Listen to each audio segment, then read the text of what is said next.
shocking sanction situation for Canadians who struggle with mental illness. Come March, those patients will be eligible for assisted suicide.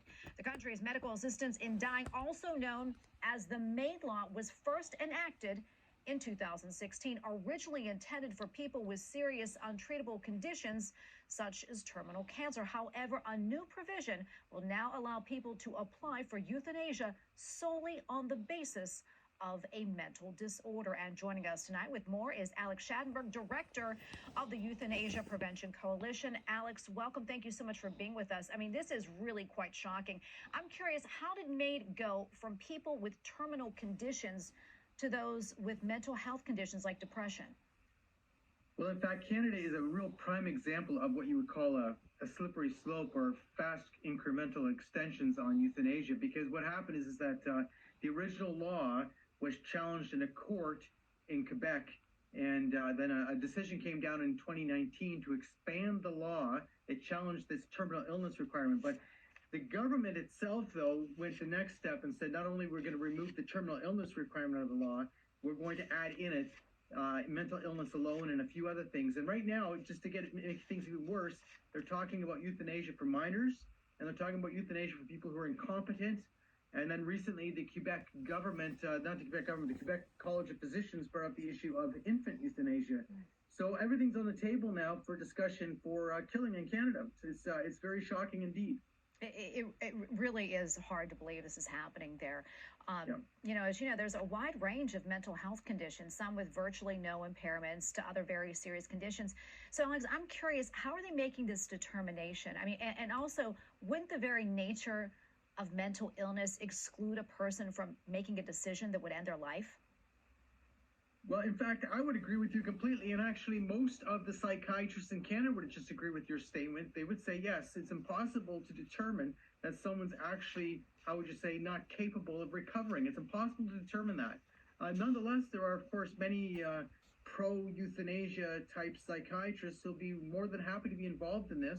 And they're going to do an assessment based on this concept of, you know, long-term chronic conditions, someone who's gone through a very long period of depression, and that there are signs that it's irremediable, however you define that. But as I say, in the professional world, they say it's not possible to determine it. So what should be very important here to put together is we already allow euthanasia based on disability alone.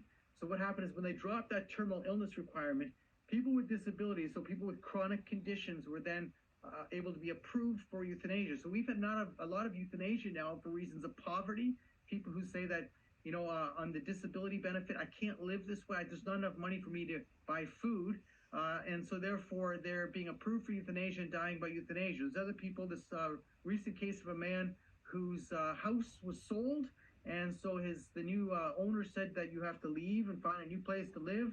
And he said, I can't afford rent anywhere else. So he applied and was approved for euthanasia. Now there's a GoFundMe page that just helped him out, and now he's found another place to live. But I mean, to be approved for euthanasia because of homelessness, now mental illness, you add mental illness to that. A lot of people going through mental illness have a difficulty working, so they're going to find themselves in poverty. They're going to find themselves homeless. They're going to find themselves in these terrible conditions, and they'll be approved for euthanasia based on mental illness, but they'll be actually asking for it based on these other social reasons.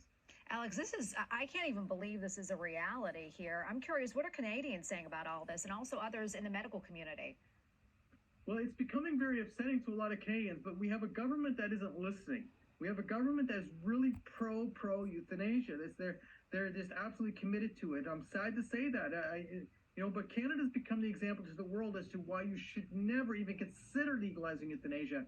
And I've been speaking all over in different places and contacting people around the world who are now debating euthanasia, such as in the UK, they're debating euthanasia. There'll be several states in the US this year who'll be debating assisted suicide. And my argument is, well, wait a second here. Before you even consider that, look what's happening in Canada. So don't go there. Just don't go there. As bad as it is in Canada, we don't need this cancer of euthanasia spreading further. We are almost out of time, but quickly, if you don't mind, tell us what your group is doing to help stop this culture of death. Well, we've been heavily involved with trying to help people. So with the Euthanasia Prevention Coalition, you can contact us. We provide a lot of information, but we also have a helpline. We have a 1-800 helpline. We've been involved with trying to help a lot of people.